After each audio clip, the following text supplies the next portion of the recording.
Let's go to the receiving side of things a little bit because the tight ends, it's like my favorite player in this game head to head with your favorite player in this game. And Dallas Goedert is getting 36.5 yards on his side, minus 115 against Travis Kelce in this one. And my only concern with betting Kelce, and that's my concern with betting his over-under on his just yardage prop sitting at the 80.5 around there as well, is that for as much as Mahomes loves him and is going to be feeding him the ball, and there have been, guys dinged up in that receiving core, maybe that means the Eagles are going to be paying that much more attention to him, double teaming him more to where he's not making as many catches as he normally does. I'm not necessarily sold on it, but you love Dallas Goedert to begin with, so I have a feeling you're leaning toward taking the extra yards. Yeah, I don't have a ton of edge in this one, but I would just take the plus 36.5 with Dallas Goedert. The Goedert for me on average, kind of like 52.1 yards is where I have that, and Kelce at like 82.9. And so again,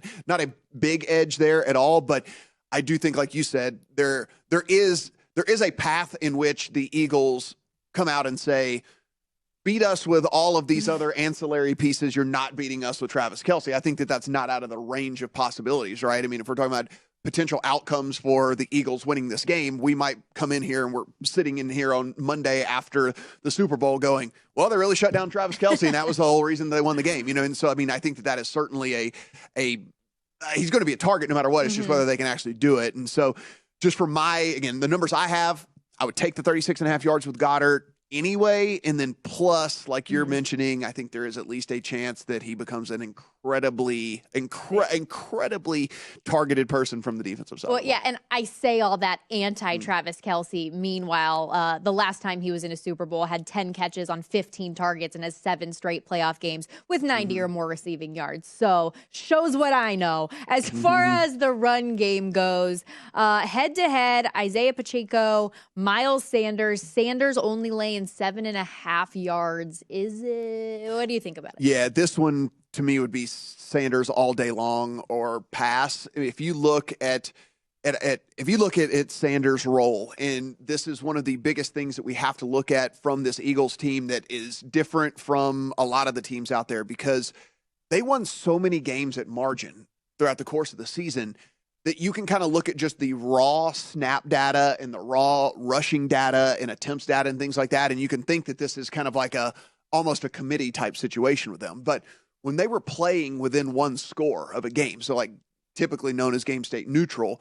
Miles Sanders was the dude on the field. Like, he was the guy getting the carries and he was the guy getting the yards. So if you think that this game plays fairly close, which again I do, then you would love Miles Sanders getting the majority of the action here, the majority of the work, and certainly then out-rushing Pacheco by 7.5 yards. And so for me, it would be a Sanders or pass, strictly based off of how I think the game could play out. Now, again, we've seen over the last 2 weeks, we've seen even towards the middle of the season, why Kenneth Gainwell seems like he has such a big role in here, because he has a good mop-up. He's the mop-up duty guy, right? And they've won games by margin so many times. If you believe that's the way it's going to go, well, then you probably don't want to go Miles Sanders. But I do believe this kind of stays within one score, at least the majority of the game. Well, if you do think he's getting the usage, does that translate to the receiving game as well? Because in the head-to-head with Pacheco, just a half a yard for rushing and receiving combined yards from scrimmage.